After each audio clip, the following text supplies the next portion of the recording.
Hello दोस्तों, मानक अध्ययन क्लासेस में आपका स्वागत है। मेरा नाम प्रदीप चौहान और हम पढ़ रहे हैं कक्षा 12 का अध्याय 6 वंशागति का आणविक आधार। हम ये चैप्टर पढ़ रहे हैं। तो अभी तक हम पढ़ चुके थे न्यूक्लिक अम्ल के बारे में, तो इसका थोड़ा सा एक छोटा सा रिकैप कर लेते हैं, थोड़ा सा रिवीजन कर लेते हैं, तो फिर आगे हम बढ़ते हैं। तो जो न्यूक्लिक अम्ल होते हैं वो 3 कंपोनेंट से मिलके बने होते हैं। एक होता है पेंटोज शुगर। तो पेंटोज शुगर 2 प्रकार के होते थे, एक होता था राइबोज शुगर और एक होता है डीऑक्सी राइबोज शुगर। ये कोई पेंटोज शुगर है, तो पेंटोज शुगर मान लेते हैं ये डीऑक्सी राइबोज शुगर है। ऊपर की तरफ होता है OH, नीचे की तरफ होता है H, अंदर H बाहर OH, H OH।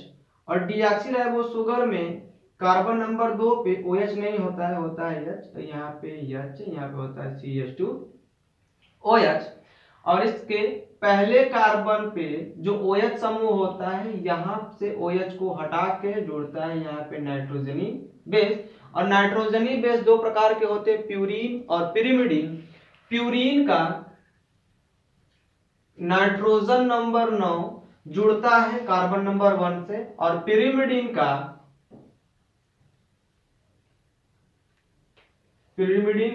Nitrogen number 3 जुड़ता है पेंटोज शुगर के। ये पेंटोज शुगर है, पेंटोज शुगर के पहले कार्बन पे जो OH समूह होता है वहां से हटाकर प्यूरीन का नाइट्रोजन नंबर 9 और पिरिमिडीन का नाइट्रोजन नंबर 3 जुड़ता है। और पेंटोज शुगर के 5वें कार्बन के OH को हटाकर यहाँ पे जुड़ता है फास्फेट। और ये जो पूरी एक संरचना बनती थी इसे कहते थे न्यूक्लियोटाइड। और एक न्यूक्लियोटाइड फिर इसी तरह कोई दूसरा न्यूक्लियोटाइड होगा, पेंटोज शुगर होगा, फिर ये पेंटोज शुगर की बड़ी संरचना है, यहाँ पे होगा कोई नाइट्रोजिनस बेस और यहाँ पे ऊपर जुड़ा होगा CH2OH, OH को हटा करके जुड़ जाएगा यहाँ पे कोई फास्फेट। और इसका ये वाला फास्फेट जो 5 कार्बन से जुड़ा है, इससे 1 2 3 तीसरे कार्बन के जो यहाँ पे OH प्रेजेंट होता है इसे हटा करके यहाँ पे ये दूसरे न्यूक्लियोटाइड का फास्फेट जुड़ जाता है।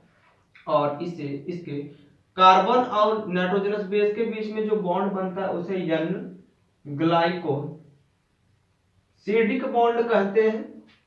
और पेंटोज शुगर और ये पेंटोज शुगर दोनों के बीच में जो फास्फेट होता है, इस दोनों बंध को कहते हैं फास्फोडाइएस्टर बॉन्ड। एक को कहते हैं फास्फोएस्टर बॉन्ड और 2 फास्फोएस्टर बॉन्ड होने की वजह से यहाँ पे डाई लगता है, कहते हैं फास्फोडाइएस्टर बॉन्ड। और ये संरचना थी, एक न्यूक्लियोटाइड, ये है दूसरे न्यूक्लियोटाइड, और एक न्यूक्लियोटाइड दूसरे न्यूक्लियोटाइड से फास्फोएस्टर या फास्फोडाइएस्टर बॉन्ड द्वारा जुड़ते हैं। और ये डीएनए का इसी तरह एक स्टैंड बनेगा, इसी तरह इसके विपरीत दूसरा स्टैंड बनेगा, और इसका नाइट्रोजिनस बेस दूसरे के नाइट्रोजिनस बेस से आपस में जुड़ जाते हैं। तो यहां तक हमने अभी तक पढ़ चुके थे। आज हम पढ़ेंगे डीएनए के बारे में। ठीक,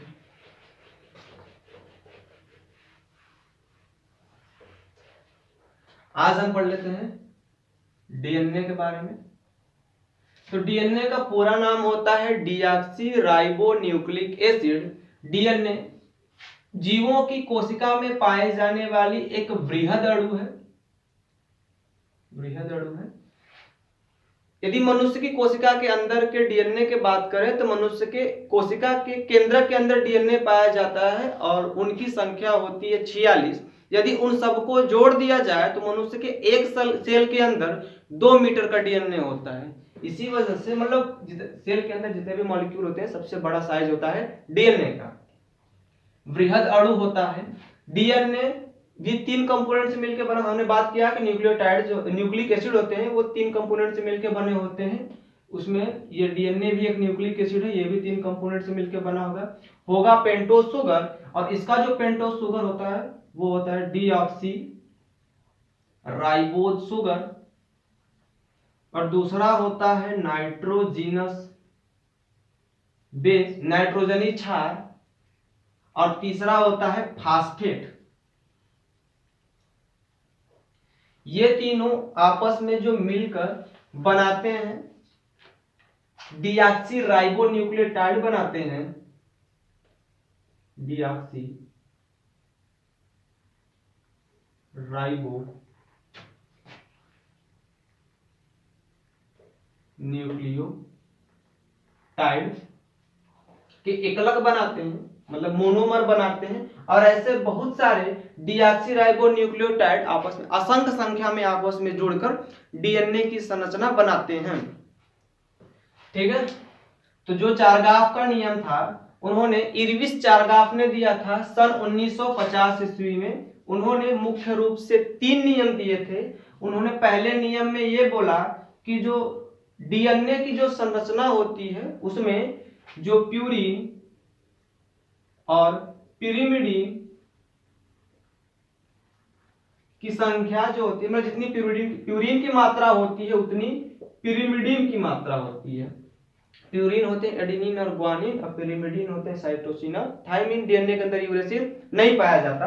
तो चारगाफ का पहला रूल था कि प्यूरिन पिरिमिडीन के दोनों की जो मात्रा होती है आपस में बराबर होती है। और उनका जो दूसरा नियम था कि एडेनिन की मात्रा हमेशा बराबर होती है थाइमिन से, और ग्वानिन की मात्रा हमेशा बराबर होती है साइटोसिन से।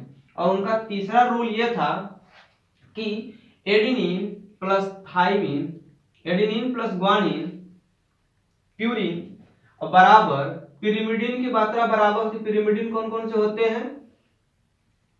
Cytosine plus thymine. और जब ये इस पर आता है तो एडेनिन प्लस ग्वानिन अपान साइटोसिन प्लस थाइमिन बराबर 1। और ये बराबर 1 तब होता है जब किसी जीव के, एक जीव के प्रत्येक कोशिकाओं के अंदर जो यदि उनके ऊपर एडेनिन ग्वानिन और साइटोसिन थाइमिन की मात्रा देखी जाती है तो उसका मान आता है 1। लेकिन यदि अलग अलग जाति के जीवों में यदि तुलना की जाती है तो एडेनिन और ये ग्वानिन, एडेनिन प्लस ग्वानिन अपान साइटोसिन प्लस थाइमिन की मात्रा 1 नहीं होती है। किसी एक जीव के सभी कोशिकाओं का मान 1 होगा, लेकिन अलग अलग जाति के कोशिकाओं के अंदर जो एडेनिन ग्वानिन साइटोसिन थाइमिन पाए जाएंगे उनका मान 1 नहीं होता है। और ये 3 नियम दिए थे चारगाफ ने। और इन तीनों नियम से ये पता चलता है कि प्यूरिन और पिरिमिडीन आपस में एक दूसरे के बराबर होते हैं।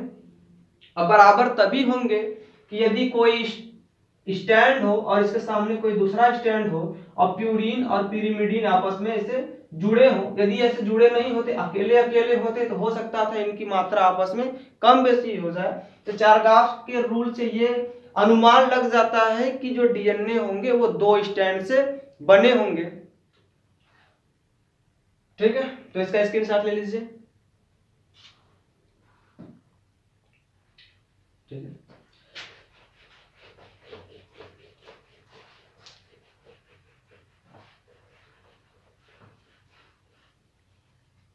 मतलब जो ये चारगाफ थे ये डीएनए की संरचना को समझाने की कोशिश कर रहे थे, पर उन्होंने डीएनए की संरचना को अच्छे से नहीं समझा पाए। इसके बाद 2 वैज्ञानिक आए, फ्रैंकलिन और विल्किंस।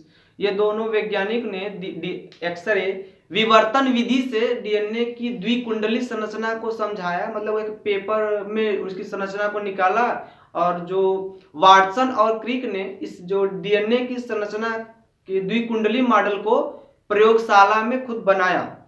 जो चारगाफ ने वो कुछ रूल दिए, फिर उनके रूल को अप्लाई करके एक्सरे विवर्तन विधि द्वारा फ्रैंकलिन और विल्किंस ने उनका जो स्ट्रक्चर समझा, निकाला, और ये समझा कि ये जो डीएनए होते हैं वो द्विकुंडली मॉडल के होते हैं। इसके बाद वाटसन और क्रिक ने इन सभी डाटा को इकट्ठा करके डीएनए की द्विकुंडली मॉडल की संरचना बनाई।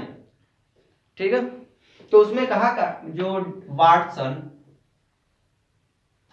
एंड जो क्रिक थे, इन्होंने कहा कि जो डीएनए होता है वो डीएनए 2 स्टैंडों से मिलकर बना होता है। एक स्टैंड 3' होता है और दूसरा स्टैंड ये 5' होता है। 3' वाला जो स्टैंड होता है इधर 5' पे खुलेगा, और इधर जो 5' वाला होगा इधर 3' पे होता है। रियली में इसे डैश नहीं कहते, इसे कहते हैं प्राइम। 3 प्राइम कहेंगे आपसे। ठीक है, तो इन्होंने कहा कि वाटसन और क्रिक ने कहा के अनुसार ये बात थी कि जो डीएनए होते हैं वो 2 स्टैंड के बने होते हैं।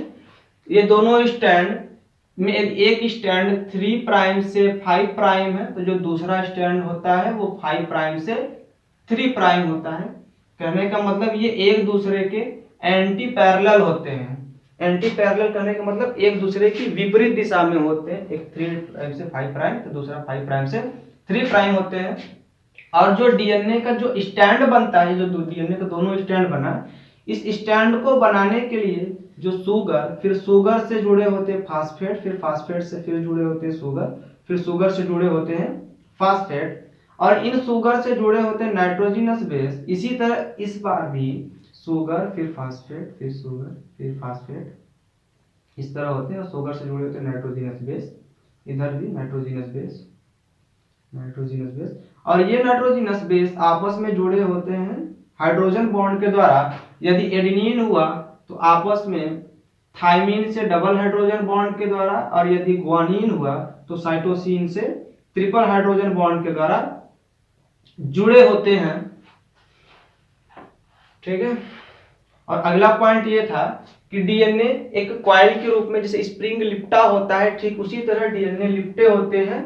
और डीएनए की एक कॉइल की जो लंबाई होती है वो 34 एंगस्ट्रॉम होती है। और डीएनए के एक कॉइल की लंबाई होती है 34 एंगस्ट्रॉम। और डीएनए में ये जो एक न्यूक्लियोटाइड और दूसरे न्यूक्लियोटाइड के जोड़े के जो बीच की जो दूरी होती है, ये होती है 3.4 एंगस्ट्रॉम। यदि ये जो डीएनए का कॉइल होगा एक स्प्रिंग की तरह होगा, इसके बीच से बिल्कुल एक एक्सिस माने, इसके बीच से बिल्कुल एक एक्सिस माने, तो इसके जो ये व्यास होगा, इसकी जो लंबाई होगी वो होगी 20 एंगस्ट्रॉम, और इसकी त्रिज्या की लंबाई होगी 10 एंगस्ट्रॉम। ठीक है। जो वाटसन क्रिक का मॉडल था उसमें यह था कि जो डीएनए होते हैं वो पॉलीन्यूक्लियोटाइड की संरचना होती है, और इसमें एक स्टैंड दूसरे स्टैंड से हाइड्रोजन बॉन्ड के द्वारा जुड़े होते हैं। ये दोनों स्टैंड एक दूसरे के एंटी पैरेलल होते हैं, एक दूसरे के विपरीत दिशा में होते हैं। एक 5 प्राइम से 3 प्राइम से 5 प्राइम, तो दूसरा स्टैंड 5 प्राइम से 3 प्राइम होता है। और इसमें जो एडेनिन होते हैं वो हमेशा थाइमिन से, ग्वानिन हमेशा साइटोसिन से जुड़े होते हैं। एडेनिन थाइमिन से डबल हाइड्रोजन बॉन्ड द्वारा, ग्वानिन साइटोसिन से ट्रिपल हाइड्रोजन बॉन्ड द्वारा जुड़े होते हैं। और इसमें इसके एक चक्र की लंबाई होती है 34 एंगस्ट्रॉम। दो न्यूक्लियोटाइड की जो बीच की जो दूरी होती है 3.4 एंगस्ट्रॉम। और इसका जो डीएनए के स्ट्रैंड का जो एक व्यास होता है, ऊपर से देखें तो उसका व्यास होता है 20 एंगस्ट्रॉम। यदि डीएनए का एक स्ट्रैंड की एक तरफ 3 प्राइम हो तो दूसरी तरफ होता है 5 प्राइम, और एक तरफ 5 प्राइम हो तो दूसरी तरफ होता है 3 प्राइम। एक बात याद रखिएगा कि जब डीएनए की ये जो संरचना जब कोशिका के अंदर बन रही होती है, तो हमेशा जो डीएनए का एक स्टैंड होता है वो 3 प्राइम से 5 प्राइम की डायरेक्शन में बनता है। डीएनए का जो ये एक स्टैंड होगा, एक स्टैंड हमेशा 3 प्राइम से 5 प्राइम की दिशा में बनता है। यदि मान लीजिए ये स्टैंड होगा तो ये दो स्टैंड है, ये 3 प्राइम, ये 5 प्राइम, ये 5 प्राइम, ये 3 प्राइम, तो ये डीएनए का ये स्टैंड इस डायरेक्शन में बना होगा, और ये डीएनए का ये स्टैंड इस डायरेक्शन में बना होगा। हमेशा ऐसा होता है। ठीक है। तो इसका स्क्रीनशॉट लेना है तो ले लीजिए। ठीक है। तो आज के लिए बस इतना ही। यार इस जो आज हमने टॉपिक पढ़ा उसमें से क्वेश्चन पूछा जाता है कि डीएनए क्या होता है, और डीएनए के वाटसन और क्रिक के द्वारा डीएनए की जो संरचना होती है वो पूछा जाता है। उसके बाद पूछा जाता है कि चारगाफ रूल बताइए। तो ये मेनली 3 क्वेश्चन यहाँ से पूछे जाते हैं। आप इनको अच्छे से पढ़ लें, रिवाइज कर लें। यदि समझ में नहीं आया तो एक बार वीडियो फिर से देख लें।